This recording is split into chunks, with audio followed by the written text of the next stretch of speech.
Happy Friday, folks. Hopefully, you guys had a great Merry Christmas. Regardless of the game, just spending time with the family and having a good time. Also, huge shout out to everybody out that subscribed. You guys got me to 100K. I am very appreciative of every one of you. And from the bottom of my heart, thank you. Thank you so much. In today's video, we're going to get into major changes that's going to be happening to the Detroit Lions this offseason as we are now eliminated from the playoff picture. We got one more game left. I wanted to wait a little bit to make this video because I knew the reactions after the loss yesterday was going to be pretty intense. Obviously, getting knocked out of the playoffs, that's when things really get real, right? Dan Campbell spoke to the media. He said there's going to be changes to be made, and there's going to be changes to be made. I'm not going to do a video today with all the graphics. It's just going to be talking, because this is one of those where we just got to talk about it. Not sub here, all that type of stuff. None of that. We're just going to talk for a little bit and talk about, look, I've heard, or you've seen it, you've watched it. You've seen videos dogging the Detroit Lions and Brad Holmes and everybody. So you know there's negativity.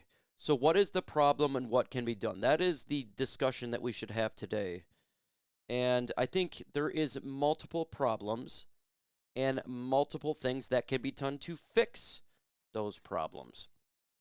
First off, overreacting, not going to happen. They're not going to fire Brad Holmes. They're not going to fire Dan Campbell. That's an overreaction. It's not happening, okay? They're not firing these guys.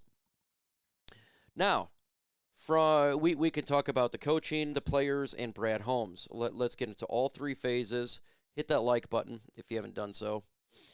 So let's start with coaching. What is the problem and what can be done to fix it? I think this one is probably the easiest. You just fire John Morton and you bring in Brian DeBall. I think, to me, that from a coaching standpoint, from an offensive side, would fix the problem right there. That's a pretty easy fix in regards to coaching, because I think he can come in here and solve the problems relatively easy. He's known for that. So I think that would be a great hire for the Lions if they can bring him in as OC. That would be ideal, and I think that would make the offense crisp. Yeah, we're putting up points, right, except for on Christmas, but if you're watching the Lions game throughout the season, it hasn't been crisp. It has been kind of, there's 6-7 plays in a game where you're like, what the hell? It's not crisp. So I think that would make that a little bit more crispy. Could they fire some other coaches? Yeah, or get some new coaches from, assistants. We're not going to get into that. That's too much, a little bit into it there. From a defensive standpoint, I want them to fire or demote Calvin Shepard. I am unimpressed with what he has done with this defense, even with injuries to the secondary. We are giving up 450 yards a game the last 4 weeks. That's unacceptable. I don't care how many injuries you have. That is absolutely unacceptable. Will they do that? I don't believe so. I don't think he's going to get fired, unfortunately. I would like for them to bring in a well-known defensive coordinator, because the defense has been bad since 2014. It has been 11 years of bad defense, and at some point it has to stop. I know that this regime has only been here for, 5 years? Our defense has been bad for 11. Okay, so I think I would like for that to happen. Let's get to a general manager problems and what can be done to fix it. From a general manager standpoint, Brad Holmes, arrogance. I think he is arrogant. I hope he's humbled when he does his end-of-the-year press conference after the season. He's got to remove this. I understand he's done good jobs in selecting players like Jahmyr Gibbs and Sam Laporta, Brian Branch, Penei Sewell, the good players. Each year is different. Just because you had a successful draft one year doesn't mean you're going to be great and you've figured the code out. It's not how it works. Each year is different. Each draft is different. And I do think that you have to get players there's somewhat need and want. At the same time, you can't just avoid specific positions because, well, it's not your particular value at that spot. How has that worked out? We've taken chances on Giovanni Manu, Colby Sorsdale, Levi Muzurike, Joshua Pascal, Ennis Rakestraw, and that's just the draft. And more. That has failed this team, and it's hurting our depth. Makai Wingo, where? Ahmed Hassanin, where? I want to see him play on next week. Where are these guys? You got to play them. And if they're not good enough, that is a bad draft philosophy. Drafting injured players, drafting players of that nature needs to stop. And he has got to humble himself. Brad Holmes does. You got to draft for position, spot, and need. Okay, we need to get tackle, edge, safety, all of that. You got to get an edge. At some point, you have to get an edge. And I have been talking about this on my channel for years. Talked about the trade deadline. I was angry. I was upset that we could not get any offensive line or pass rush because we're good.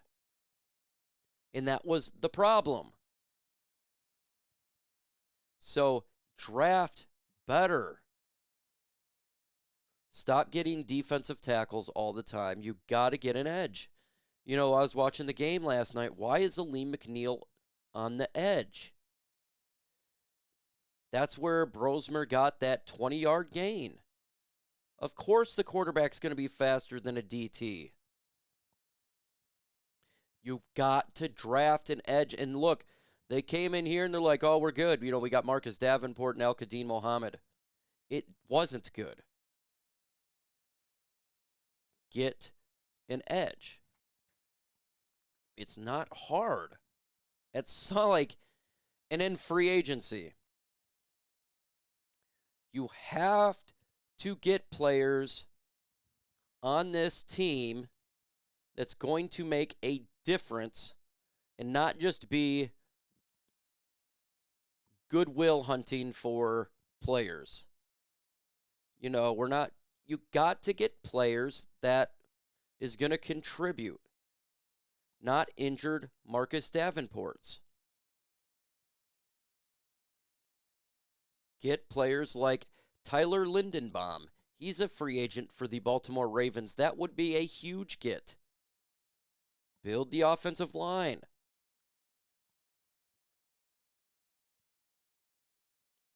This has got to be a slam dunk offseason for Dan Campbell and Brad Holmes. The fire is now on them.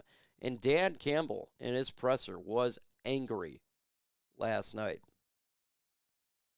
Players currently on the team, there's going to be a lot of players not on this team that we've seen the last couple years. There's going to be a turnover on players. The philosophy of just keeping our own guys needs to change. I'm sorry, it needs to change. You have to look outside the organization as well. You can't just re-sign your own guys and own free agents and never look outside the organization. That has hurt us. That has really hurt us. We had an opportunity the last 3 years to get a pass rusher, and they refused to do it. And in my opinion, we would have been in a Super Bowl a couple years ago if they would have just got Danielle Hunter. It would have been an easy get. These are the things that has to change from a roster, okay? It has to change. You cannot continue the same way. Cannot. It hasn't worked. It worked initially. It hasn't worked the last couple years. So it's time to make a change there. In regards to what they need to do, specifics here is they need to get to work and not play around, man. They need to ace free agency, ace the draft, and get new coordinators. This thing's a mess right now. But it's not a complete. I've seen people say, oh, the Lions' window's closed. That's not the case at all. That's not the case. We have a lot of talent on this team. We just need to get some coaches to help out, and we just need to get some players that are not injured. I don't think it's a situation. We're going to be fourth place. We got the fourth place schedule next year, so that's going to be easier. The Lions going to have a better. I think we're sitting at pick 14 right now. They're going to have a better draft spot. To be honest with you, if the Lions would have made the playoffs, I don't know if I really would have been too excited to watch because the defense has just given up so much that I think it would have been a detriment to the long term of the team if even the Lions made the playoffs. Because now we get a better draft pick, and we really need to focus on this defense and fixing it, rehauling everything. And when it comes to how they operate in training camp, in mini camp, they need to change. The injuries are too much. We have had the most injuries the last 3 years on IR. Got to change. It's got to change. You will never win a championship or a Super Bowl if half of your team is on IR by now. How can you win if they're all injured? So that needs to change. So changes are coming, and I can't wait for this offseason. I can't wait for free agency in this year in the draft because hopefully it's going to be a good one. There's going to be some changes, and I think that a lot of Lions fans have been waiting for some changes, and I think it happens. It better. If not, we got to hold them to the fire. All of us need to hold the leadership accountable. It's Super Bowls or busts. We must hold them accountable. So give me your thoughts in the comments below. With that said, folks, adios.